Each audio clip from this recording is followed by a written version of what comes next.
The Battle of the Books. The Reuchlin-Pfefferkorn Affair.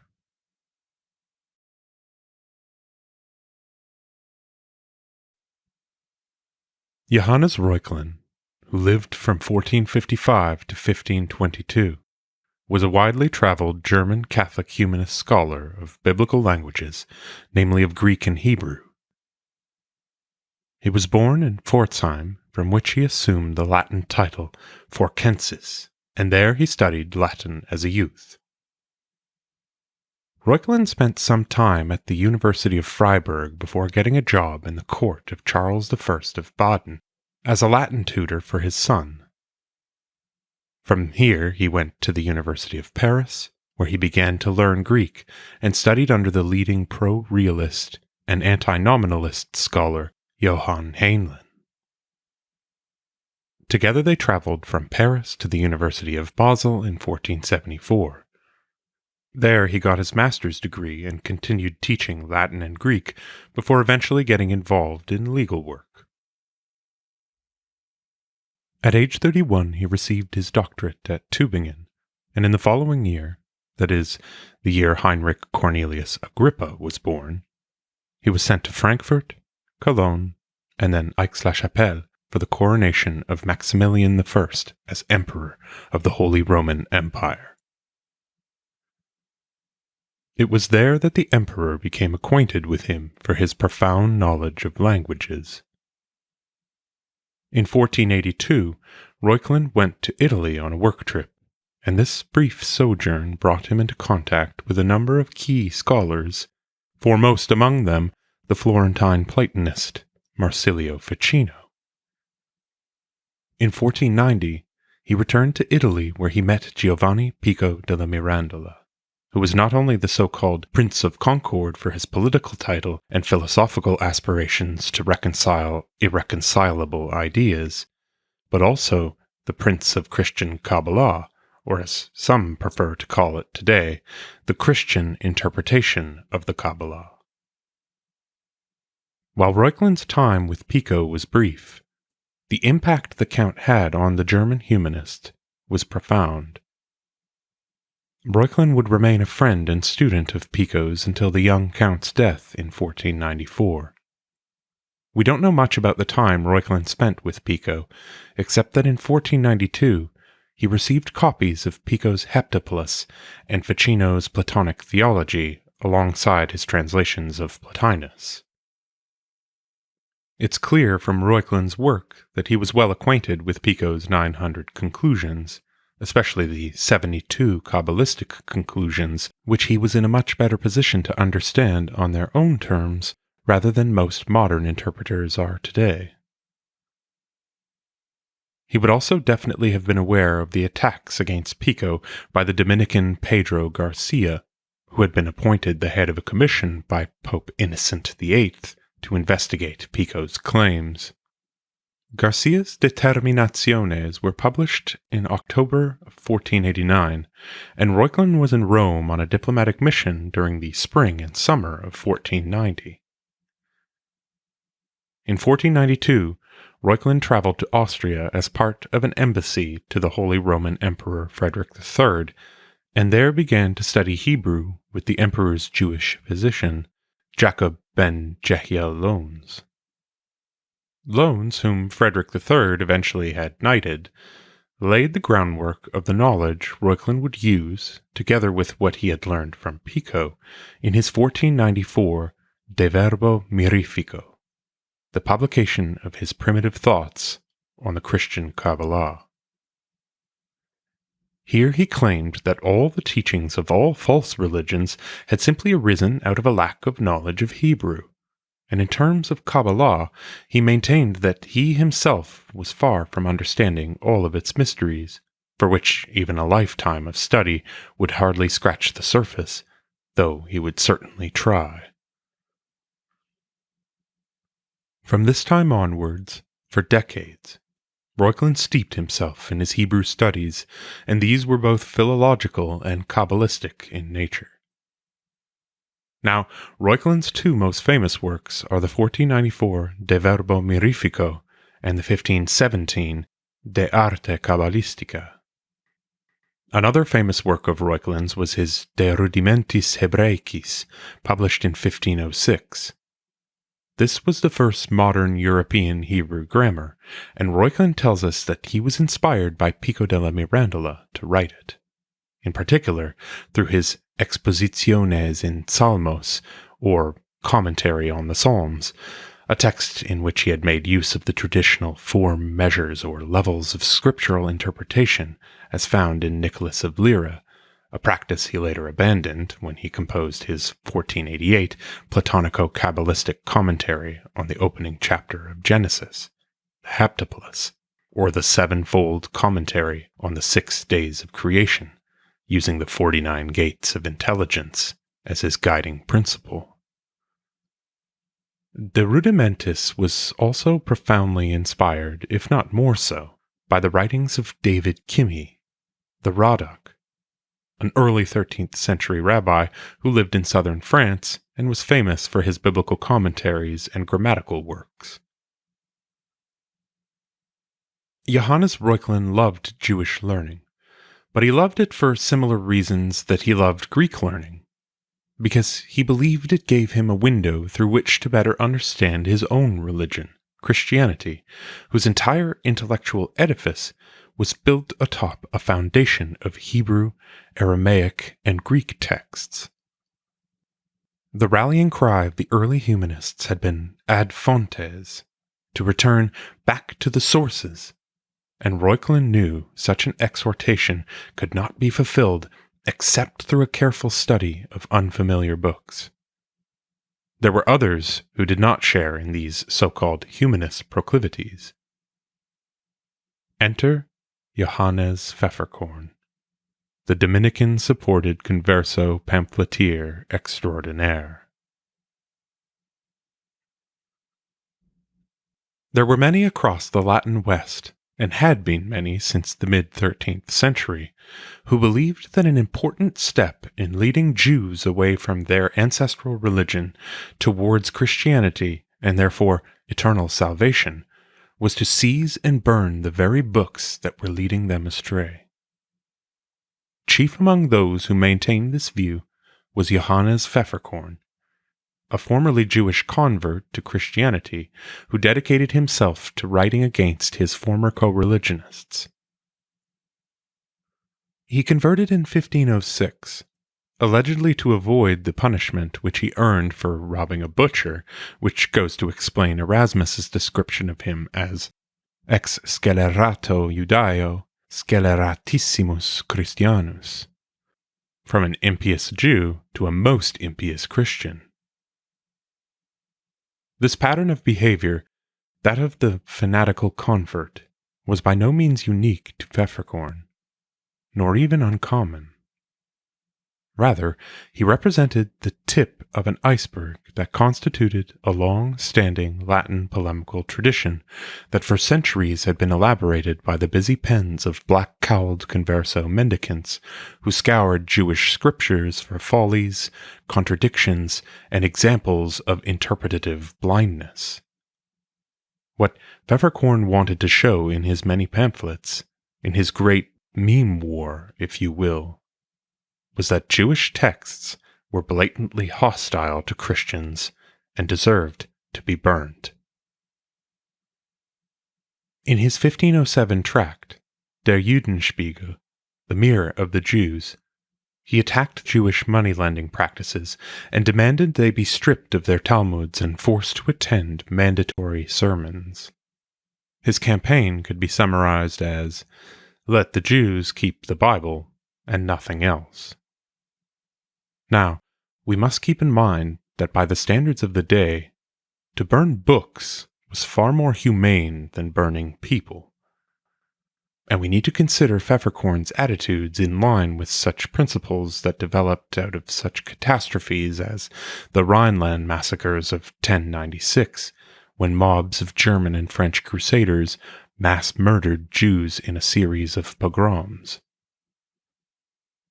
In the early days of his preaching, Pfefferkorn condemned violence against the Jews and believed such persecutions would only further harden their hearts against the message of the gospel. Pfefferkorn could even be found arguing against the slanderous blood libel accusations raised against Jews, that is, that they were ritually murdering children to use their blood, such as in the infamous 1475 episode with Simon of Trent. In spite of all this, Pfefferkorn was certainly no champion of modern toleration, and campaigned hard to remove what he believed were the three main obstacles to Jewish conversion: usury, the lack of correct instruction, that is, not being forced to attend sermons, and above all, the Talmud. And so he continued his great meme war, and continued to publish his anti-Jewish pamphlets through 1508 and 1509, but his semi-tolerant attitude began to degrade. In one of his pamphlets entitled The Jew's Enemy, he argued that Jews became doctors simply to murder Christians.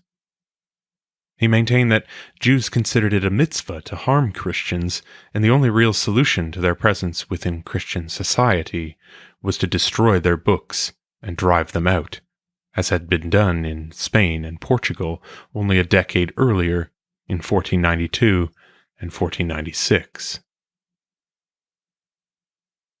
Equipped with a letter of recommendation by the Dominicans of Cologne, Pfefferkorn influenced the Holy Roman Emperor by fanning the flames of his sister's fanaticism, the widowed Princess Cunegund, and, through her, acquired the ear of Maximilian I, who himself already had a history of expelling Jews from some of his territories. In August of 1509, overcome by Pfefferkorn's arguments, or at least those of his fanatical sister, Maximilian gave the order that Jews should render all books hostile to Christianity, that is, basically all books aside from the Old Testament, over to Pfefferkorn, who began a kind of traveling German tour of book confiscations. In the words of historian Francis Griffin Stokes, an ancient literature, in short, was to be swept away at the will of the ignorant agent of pedantic bigots who could not even read a line of it. Not only that, but Pfefferkorn also allegedly devised a plot to allow the Jews to keep their books, for a consideration, since he knew they would pay anything to keep their texts. Now the Jews, of course, did not just sit around and take this. Rather, they went straight to the top and petitioned the emperor through their representative, Archbishop Uriel, the Elector of Mainz, to have Pfefferkorn's accusations investigated. The archbishop believed Pfefferkorn was an idiot, and that if the emperor was going to investigate the Jews, he'd better have someone do it who knew what they were talking about. As the fire of controversy grew, the emperor sent out a call to universities across Germany to gather together the various opinions of his most learned men on this subject. Among those who were invited to give a response was Johannes Reuchlin, a man who had just recently published the De Rudimentis Hebraicis and acquired a good reputation for himself, not only as a scholar of Oriental languages, but as a jurist and a mystic, and, quote, the first who opened the gates of the East, unsealed the word of God, and unveiled the sanctuary of Hebrew wisdom, end quote. The title of Reuchlin's answer was Recommendation on Whether to Confiscate, Destroy, and Burn All Jewish Books, and the report gave a fairly sound response to what he perceived to be a ridiculous question. Overall, Reuchlin maintained that the Old Testament or Hebrew Scriptures made up the foundations of Christian learning, and that to destroy them would be to undermine the authority of the Church.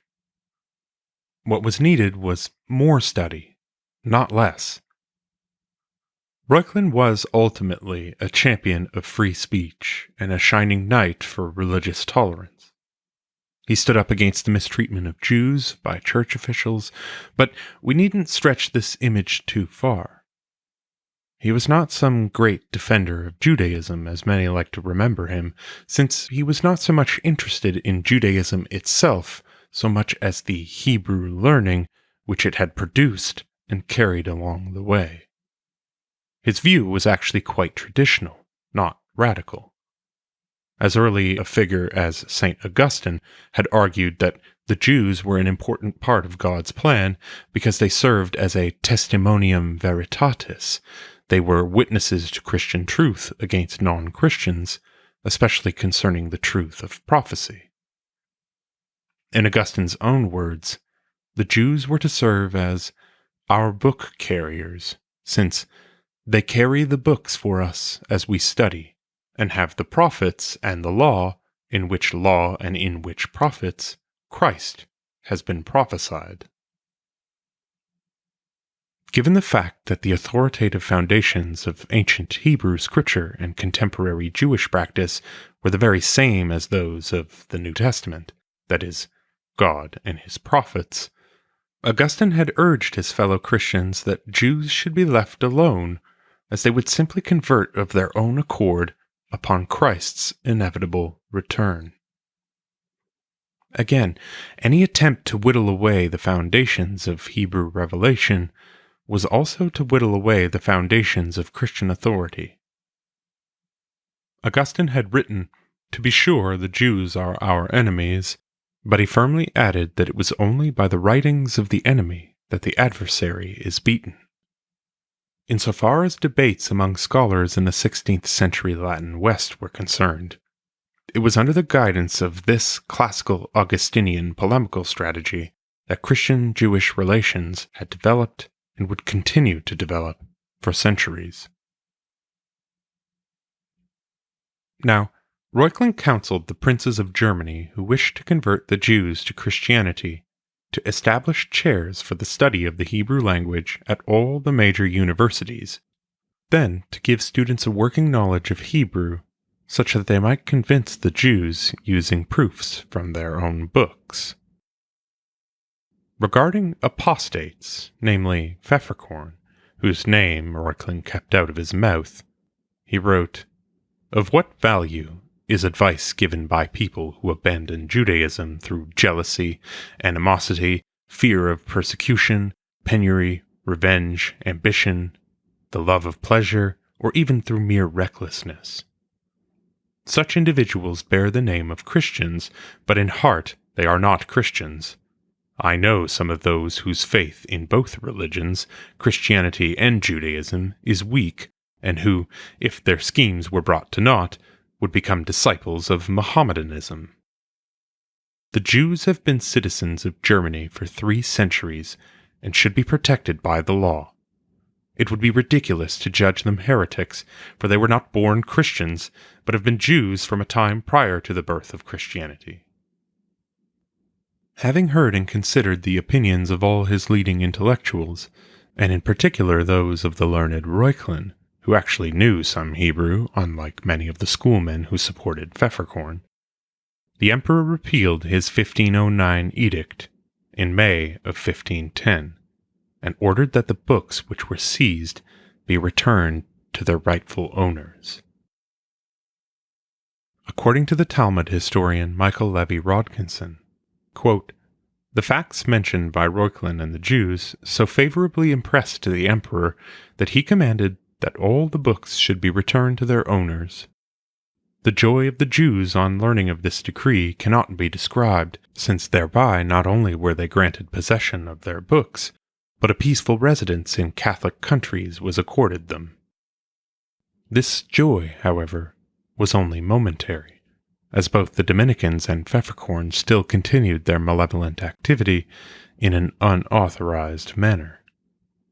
To add to the misfortune of the Jews, an event befell which the Dominicans were not slow to utilize as a weapon.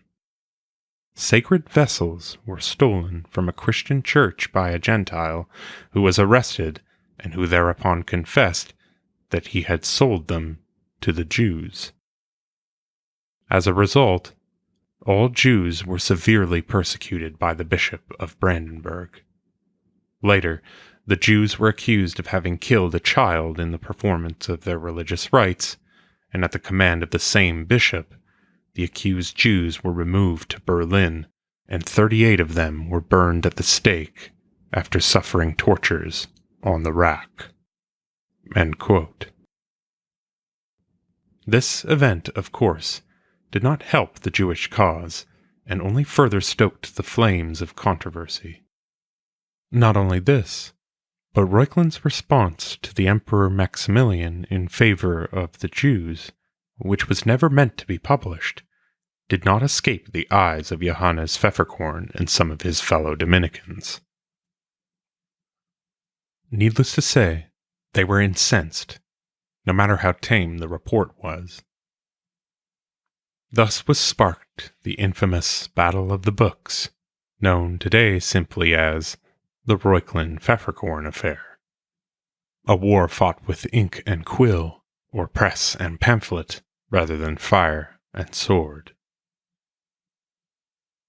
In an attempt to maintain the good graces of the emperor, Pfefferkorn wrote the emperor a flattering encomium with his right hand, and responded in kind to Reuchlin's vote with his left.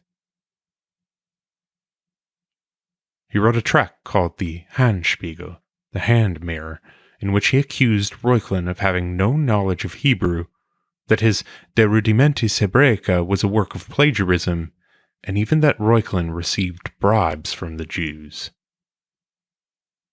In response, Reuchlin penned his famous 1511 Augenspiegel, which basically means reading glasses, and was obviously poking fun at the titles of all of Pfefferkorn's tracts, Judenspiegel, Warnungsspiegel, etc., as if to say, if you think I need a hand mirror, well, you could use some reading glasses. Reuchlin divided Jewish literature into 6 categories. 1. Poetry, fable, and satire. 2. Commentaries. 3. Sermons, songs, and prayers. 4. Philosophy and science. 5. The Talmud. And 6. Kabbalah, and maintained that only in the first category were there books which mocked, denied, or criticized Christianity explicitly, though he added that the rabbis themselves prohibited the possession of these texts. While Reuchlin did indeed believe some Jewish works in this category were clearly blasphemous and deserved to be burned, like the Sefer Toledot Yeshu, a medieval folk biography of the life of Jesus, texts such as these made up a relatively minuscule proportion of the overall corpus of Jewish literature, and the whole lot of them should not be condemned for the follies contained within a few. Legally speaking, the Augenspiegel referred to Jews as citizens of the Holy Roman Empire, and therefore entirely deserving of the emperor's protections, just like every other one of his citizens. These included the right to keep one's own practices, customs, and property. Reuchlin also criticized those who attacked Jewish learning, and yet understood nothing about it, maintaining that if anyone wrote against the mathematicians without his own basic knowledge of arithmetic, he would be laughed out of the debate. He even made an argument appealing to the relativity of truth, at least from a legal point of view. Jewish books may be false according to our way of thinking, he argued, but they are not false according to their way of thinking and according to their faith, which meant they were not liable for perjury simply by maintaining the beliefs of their forefathers rather than Christian truths. In concluding, Reuchlin maintained that depriving the Jews of their books was no different than a duke challenging a knight to combat and then seizing his weapons. It was dishonorable and shameful. Now, Reuchlin also accused Pfefferkorn of cobbling together a long series of falsehoods, 34 to be exact, and argued that he was not above taking Pfefferkorn to court for dragging his name through the mud, and even going so far as to say that Pfefferkorn deserved the death sentence for inciting people against the Jews.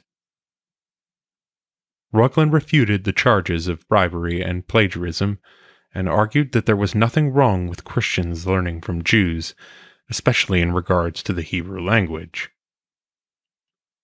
Even if the Talmud had passages that were offensive to Christianity, Christians were bound to love the Jews, whether they were neighbors or enemies, for Christ had commanded to love both. Ultimately, Reuchlin maintained that Pfefferkorn was not a theologian and should stay in his own lane. It did not take long for this pamphlet to fall under his detractors' nose, and thereafter spread throughout all of Germany. Jews and humanists eagerly bought up copies of the Augenspiegel and spread it about, while Pfefferkorn and his Dominican supporters like Arnold von Tongern, the dean of the Faculty of Theology at Cologne, moved to suppress it. It is from this Arnold that we would derive the name for the division of camps between the Reuchlinists and the Arnoldists. Pfefferkorn wasted no time in striking back with his Brandspiegel, or burning glass, and their scholarly bickering went back and forth, Reuchlin publishing his Defensio contra calumniatores suos colonienses until the emperor put a stop to it in 1513. This didn't stop Pfefferkorn from continuing his assault, however, composing his Sturmglock, the alarm bell, in 1514, against both the Jews and their reckless defenders. Scholars across Europe took sides in this affair, including a number of Italian priests, among whom, most notably for our interests, was the general of the Augustinian order, Aegidius of Viterbo, who, at the time, was busy translating the Zohar from Hebrew into Latin. Aegidius wrote in a letter to Reuchlin, "You have saved the books which have spread light all over the world for centuries, and if they were lost, darkness would ensue. In supporting you, we shield not only you, but religion, and not the Talmud, but the community of Christ." Later, in 1517, Reuchlin would send him a copy of his De Arte Cabalistica as a gift. On the side of the Dominicans, however, opposition to Reuchlin's party grew so intense that some even threatened that if Reuchlin should prevail in this matter in the eyes of the Pope, they would leave the Church and join the Hussite Bohemian Brethren. This was all talk, of course, but it did put a lot of undue pressure on the Pope nonetheless.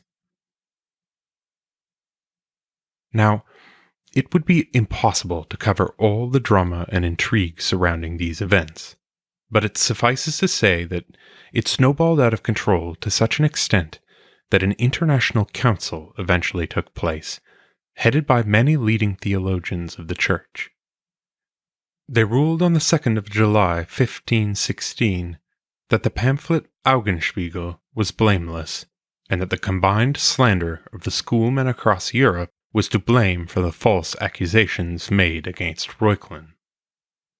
The Medici Pope, Leo X, ultimately commanded all the involved parties to cease their bickering, but he was ignored, and the conflict grew in scope and intensity. By this time, the Dominicans had lost much of their public support, and yet they continued in their propaganda war against Reuchlin until finally there was an outbreak of real violence, and some Arnoldist Dominicans killed a group of Reuchlinists. This definitely did not please the Pope, and further strained his relations with the order. In this climate of controversy, in this pitched battle between Reuchlin and his pro-Pfefferkorn schoolmen detractors, there emerged the infamous collection of over 40 satirical letters, the Letters of Obscure Men, assembled between 1515 and 1519 by Reuchlin's young humanist supporters. These letters lampooned the schoolmen of the age, especially Pfefferkorn. Its title was a response to Reuchlin's earlier works, the 1514 Letters of Famous Men, which evoked the support of leading German humanists in his defense of Jewish learning against Pfefferkorn's slander. This controversy would simply have died on its own, were it not for the fact that Gutenberg's printing press had only just been around for 60 years and was enjoying a tremendous amount of popularity. The controversies spread pitted Europe's literary elites against one another and stood as a testament to the tensions that lay beneath the surface of humanist scholastic relations before the advent of the Protestant Reformation.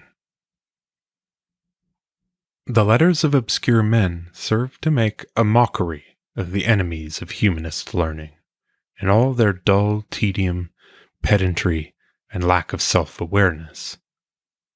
It's worth noting here that the ruling pope at the time, Pope Leo X, was the second son of Lorenzo il Magnifico, the great Florentine ruler who had served as patron to both Pico and Ficino's Kabbalistic and Platonic intellectual endeavors in preceding decades, and was generally quite favorable towards humanist learning. Well, by 1517, Pope Leo had condemned the letters, and not only the letters, but also their authors, printers, and readers. Though, as you might imagine, given the time period, he had little real power over the Alps to enforce this blanket excommunication. Even more incensed upon reading some of the earliest letters of obscure men was Johannes Pfefferkorn. He quickly struck back with a series of replies, such as the 1516 Defensio contra famosas et criminales obscurorum virorum epistolas, defense against the famous and criminal letters of obscure men. In the end, Reuchlin was condemned, but given the widespread support of other humanists and the fact that this was all happening just about the time that Luther was beginning to draw attention to himself, public interest in the long-standing controversy began to wane. Already in 1517, Reuchlin exclaimed upon receiving a copy of Luther's 95 Theses, "Thanks be to God, at last they've found a man who will give them so much to do that they will be compelled to let my old age end in peace." It was around this year that Reuchlin published his mature thoughts on his Christian interpretation of the Kabbalah in De Arte Kabbalistica, and he even dedicated them to Pope Leo X. By 1518, the Prince of the Humanists, Erasmus, had written a poem entitled The Triumph of Reuchlin, but the air of controversy had yet to be lifted, since he was advised not to publish it. Around this time, Reuchlin was appointed professor of Greek and Hebrew at the University of Wittenberg, but it was his great-nephew, the Reformation theologian Philip Melanchthon, one of Martin Luther's most prolific collaborators, who took his place. Given that there's no such thing as bad press, and that Reuchlin had convinced the Pope that the Talmud wasn't a threat, it was now set to make a serious comeback in the age of print, not only among Jews, but in Christian libraries too. In 1520, Daniel Bamberg, a printer from Antwerp, was the first to issue a complete printed edition of the Babylonian Talmud with commentaries in 12 volumes. This was not Reuchlin's project, but in a way this was Reuchlin's victory, though he remained compelled, like Luther, to leave home and find somewhere peaceful to live out his old age free from harassment. The whole affair finally came to a close when, in 1520, Pope Leo X, the same pope who excommunicated Martin Luther, was forced to condemn Reuchlin's Augenspiegel too. This was followed by Pfefferkorn's gloating triumph in his 1521 pamphlet entitled A Pitiful Lament, but it got little traction, and his suggestion in it to expel the Jews from Frankfurt was met with widespread resistance. After this, we hear nothing more of Johannes Pfefferkorn.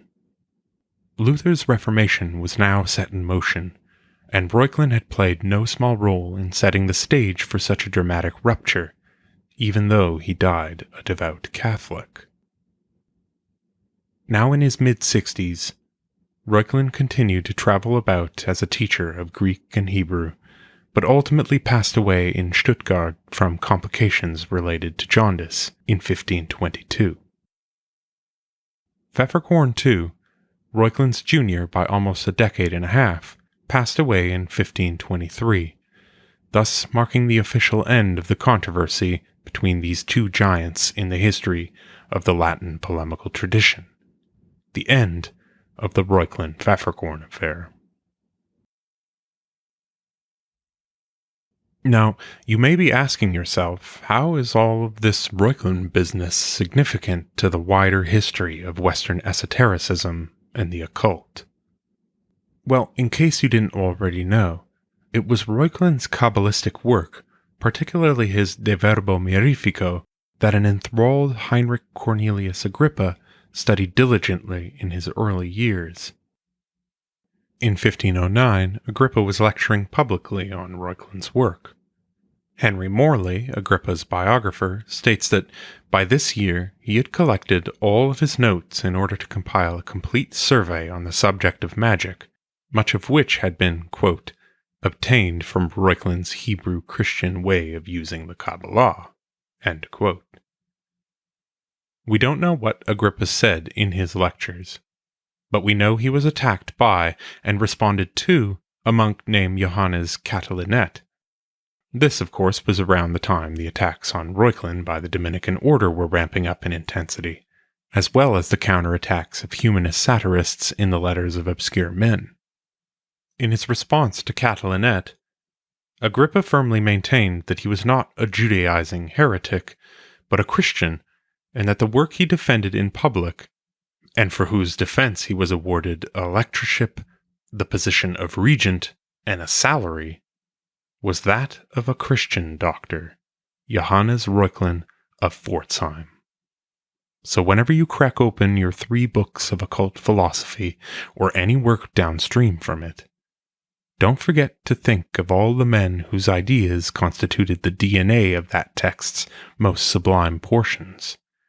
Men like Pico della Mirandola, Marsilio Ficino, Ludovico Lazzarelli, Francesco Giorgi, and not least among them, Johannes Reuchlin, the Christian Hebraist who went out on a limb over a decade to defend Jewish learning, even if it was only to use it to better understand the mysteries of his own faith.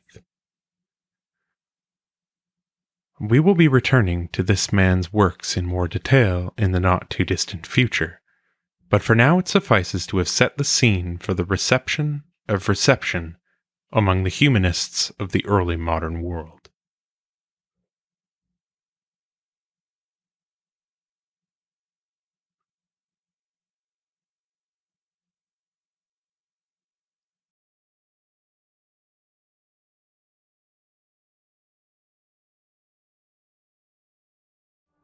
Dear viewer, just like Johannes Reuchlin and all the other humanist scholars of the Renaissance, I have not taken a Dominican vow of poverty, and so I don't have the support of a convent or an order to produce this kind of freely available work.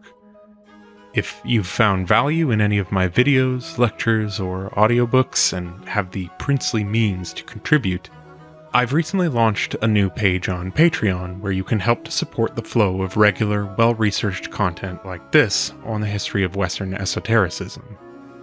I also accept one-time donations via crypto and PayPal. Thank you for your support, and above all, thank you for watching.